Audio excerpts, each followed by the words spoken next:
એક એવું મંદિર જ્યાં માથું ટેકવાથી મળે છે આશીર્વાદ, વર્ષો જૂના રોગને માતા કરી દે છે દૂર, જ્યાં નથી સ્વીકારાતી દાન દક્ષિણા. કચ્છના કબરાઓમાં બિરાજમાન માં મોગલ પૈસા નહીં ભક્તોના ભાવની ભૂખી છે. ચાલો આજે આપને લઈ જઈએ મણિધર વડવાળી મોગલમાંના દરબારમાં. જરાતમાં ઘણા દેવી દેવતાઓના મંદિરો આવેલા છે. આ મંદિરોમાં અવારનવાર દેવી દેવતા ચમત્કાર આપતા હોય છે, પણ કહેવાય છે કે જો આપને વિશ્વાસ હોય તો જ આપનું કામ પૂરું થાય. ભગવાન પર ભરોસો હોવો ખૂબ જ જરૂરી હોય છે. ખરા હૃદયથી કરેલું સ્મરણ એક દિવસ અવશ્ય ફળ આપે છે. કબરાઓમાં આવતા શ્રદ્ધાળુઓને માતાજી પ્રત્યે અતૂટ આસ્થા જોડાયેલી છે. કચ્છના કબરાઓમાં બિરાજમાન માં હજરા હજુર છે. ભક્તોને સાક્ષાત પરચા પણ આપે છે. ચરણોમાં શીશ ઝુકાવવા આવતા ભક્તોની રક્ષાની જવાબદારી બીજા કોઈએ નહીં, વડવાળી આઈ મોગલે જ લીધેલી છે. આ ભવ્ય, અવિસ્મરણીય, રહસ્યથી ભરપૂર અને રોચક કહાનીઓ સાથે જોડાયેલું આઈ મોગલનું આ ધામ કચ્છના કબરાઓમાં આવેલું છે. ભચાઉથી 16 કિમીના અંતરે કબરાઉ મોગલ ધામ આવેલું છે. રસ્તા પરથી પસાર થાઓ એટલે દૂરથી માની ધજા અને લાલ રંગમાં લખેલ માંગના દર્શન થઈ જાય. વડવાળી મોગલ એકલા માટે કહેવાય છે કારણ કે માતા વડની નીચે બિરાજમાન છે, માટે માતાના નામની સાથે વડવાળી મોગલ જોડાયું છે. કોઈ પણ મંદિરમાં જાઓ તો દાન પેટી આપને જોવા મળશે અને ક્યાંક મંદિર બહાર કાઉન્ટર પણ હોય છે કે જ્યાં મોટા અક્ષરે લખ્યું હોય છે કે અહીં દાન સ્વીકારાય છે.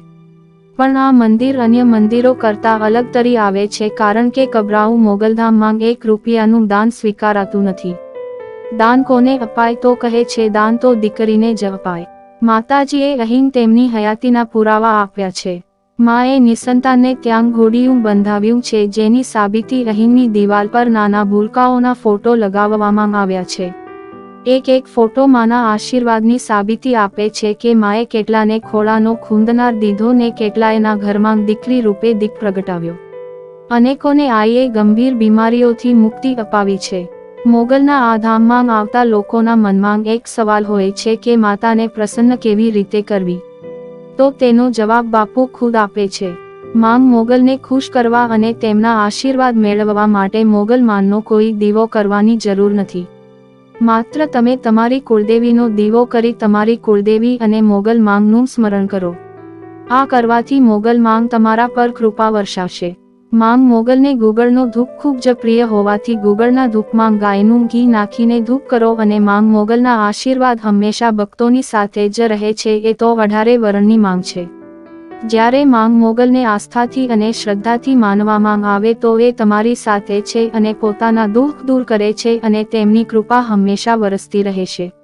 અગરબત્તી કરવા કરતાં ઘરમાં ધૂપ કરવો જોઈએ અને હા, માંગ મોગલને શ્રદ્ધા રાખવાથી તે અચૂક ભક્તોની માનતાઓ પણ પૂર્ણ કરે છે. માતાના ધામમાં સત્ય જ બોલવાનો આગ્રહ રખાય છે. બાપુ અંધશ્રદ્ધાનો પૂરજોશથી વિરોધ કરે છે. અંધશ્રદ્ધાના માર્ગે ચઢેલા લોકોને બાપુએ માર્ગદર્શન આપી ધર્મ અને શ્રદ્ધાનો માર્ગ પણ સૂચવ્યો છે. જેથી બાપુએ ન્યૂઝ 18 ગુજરાતી સાથે વાત કરતા બલિ ચઢાવવાની સલાહ આપતા પાકડીઓ અને દુતારાઓ પર આકરા પ્રહાર કરતા કહ્યું કે આઈએ ક્યારેય બલિ ચઢાવવાની વાત નથી કરી. માંગ તો આપના દુર્ગુણોની બલિ ચઢાવે છે. અહીં લાગેલા અલગ અલગ પોસ્ટર્સ બતાવે છે કે માતામાં શ્રદ્ધા રાખો પણ અંધશ્રદ્ધા બિલકુલ ના રાખો. માટે જ તો લખ્યું છે કે પહેલા ડોક્ટરની દવા બાદ માંગ દુઆ. જીવનમાં સારા કામ કરવાની સલાહ બાપ આપે છે.